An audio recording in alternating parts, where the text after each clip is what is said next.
This video will highlight my visit to the two castles that I visited in Ireland. The first is Castle Trim in County Meath. It's the largest Norman castle in Ireland, and it's less than an hour drive from Dublin. The second is King John's Castle in County Limerick, and it's one of the best preserved Norman castles in Europe. I'm not going to try and summarize the detailed history of these two castles in this video, as that would be quite the undertaking, but I will take you along with me and show you some of the footage that I got. It's another cold day in Ireland, but today I'm going to visit a cool castle known as Castle Trim, just northwest of Dublin, and it's right there. Should be a good day.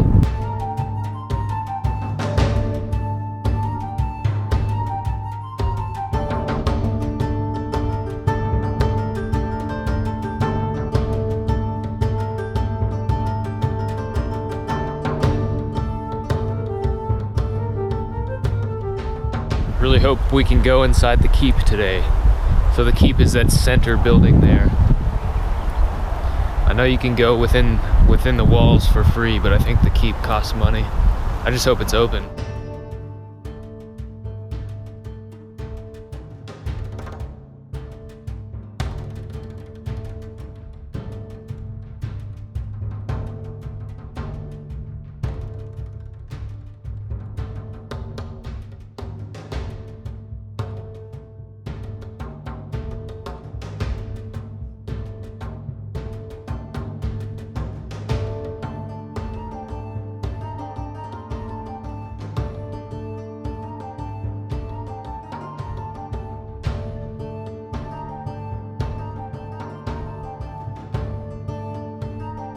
This door here, this would have been the kitchen.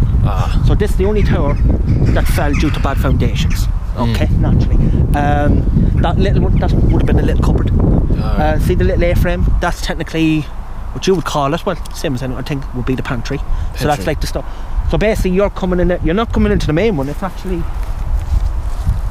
so kitchen tower, pantry. Yeah. Little cupboard, you can tell, and there would have been a shelf. That's the first one in the middle, that big one. That's the main one to get into the Great Hall from the kitchen, because you'll be on the that first floor where the A-frame is. Very cool. See the little one around here? Yeah. That's coming into the pantry. I see. Just like a little basement or a utility room. Yeah. But like I said, kitchen tower, that fell away just to do bad foundation. Them squares, all the clump ones, many think it's for the pigeons. Well, they do use them.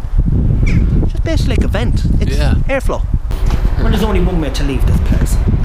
So the guy was telling me that it's essentially three castles in one. The keep in the center, then there's this castle right here near the drawbridge that could be walled off in its own separate one.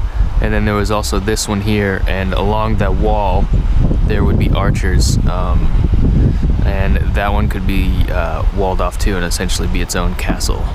There's also the river, obviously, but then over there's like that other channel where boats would come off. I thought it was like a moat, kind of functions as a moat, 12 feet deep, and boats would come in, and there would, I think on the other side of the river there's a spot where they could offload like goods and things from upriver.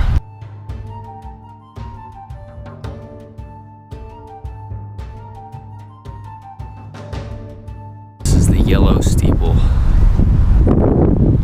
badly damaged in the 17th century wars.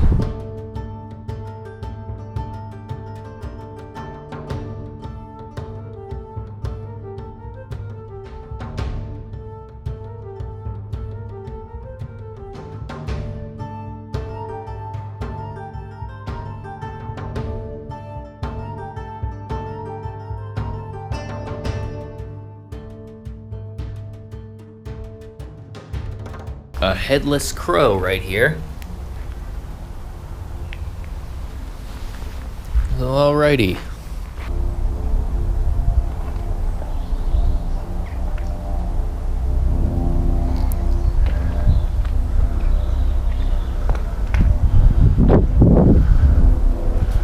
This would be where you would shoot an arrow. This just shows you how thick the walls are. Shoot an arrow right through there.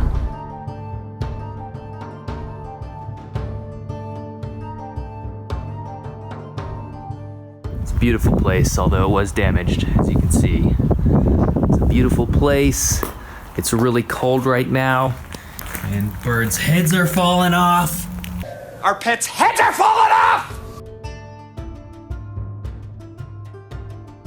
I'm here at the southern entrance to Castle Trim, and you can kind of see the holes in the top there, and those would actually have big giant wooden posts that would go through, and those would be the support beams for like wood that would be outlined, so people walking across the from tower to tower would have been walking on a wooden support structure rather than the stone. So it looked a lot different in its day, obviously.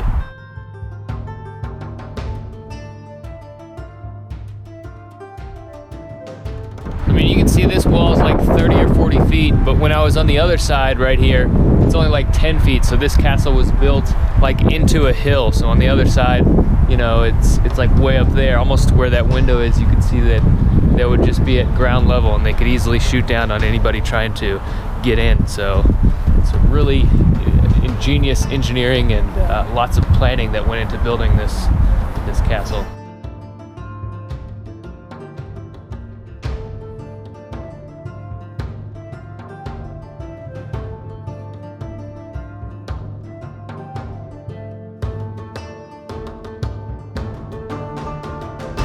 So I'm in here to kind of block from the wind so the audio turns out good, but I kind of screwed up today. So they only run tours on Saturdays and Sundays inside the keep. You know, that's the center structure inside of the walls. But I did get there early enough to go on a tour inside the walls, and I felt like it was kind of rushed. I mean, it was only €2 to do the little tour, and the tour took like, 15 or 20 minutes. But yeah, it was a good little walk around the grounds. The guide was really knowledgeable about the construction of this castle and the history of the place. Yeah, it was awesome. So there's a lot of history here with this castle. I think it was like nobody entered the walls within like 400 years after it was being built. So it's pretty amazing and definitely served its purpose. Yeah, it's also like a lot of fucking scary, deadly shit went on here. You know, you're talking about people being beheaded, and they, doing an excavation, they found like a bunch of headless people. Headless bodies, but yeah, it's cool walking around like old structures like this. This is something very typical of an American to do, to just walk around and just be amazed. But there's a lot of castles all around Ireland. This is probably one of the most famous ones. A big draw that makes this one so famous is that the 1994 film, I think it was shot in 1994, I'm not sure, maybe 1997 it was released, the film Braveheart. So there's scenes from the movie Braveheart were filmed here.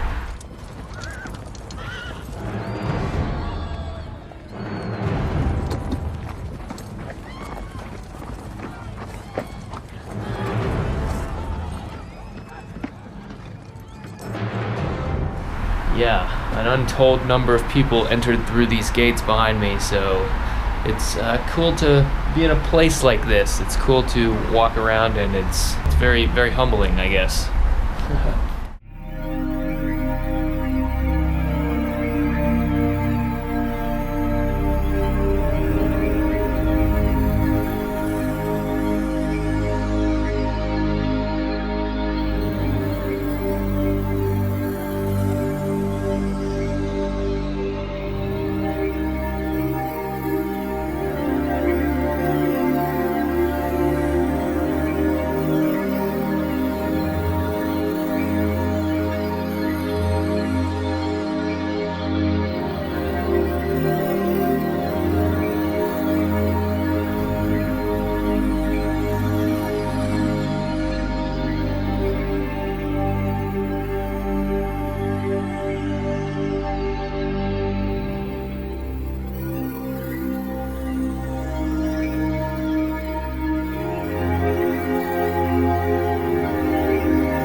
All right, I'm gonna wrap it up for this video. Thanks for watching this little castles episode, and we'll catch you in the next one.